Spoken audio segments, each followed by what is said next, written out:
तस्वुर करें कि अगर आप पेंगुइन हो तो छोटी छोटी टांगों और अकड़े हुए और सीधे जिस्म के साथ चलना फिरना कितना मुश्किल होगा। लंदन के चिड़ियाघर में साइंसदान ये पता लगाने की कोशिश कर रहे हैं कि पेंगुइन्स की इस ठुमकती चाल का सबब क्या है।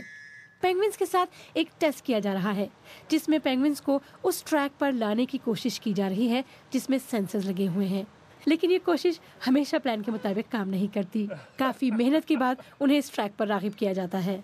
हम ये जानने की कोशिश कर रहे हैं कि पेंगुइन अपनी इस ठुमकती चाल में अपने पैरों का किस तरह इस्तेमाल करते हैं।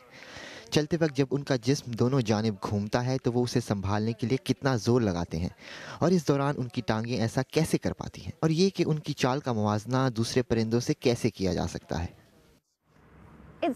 आप पेंगुइन्स के बहुत नजदीक जाकर ही देख सकते हैं कि कितने अजीब ढंग से उनकी टांगें एक दूसरे से कितनी नजदीक हैं। दरअसल पेंगुइन्स हमेशा से ही ऐसे नहीं चलते थे। उनकी पुरानी नस्लों की चाल बहुत पुरवकार हुआ करती थी।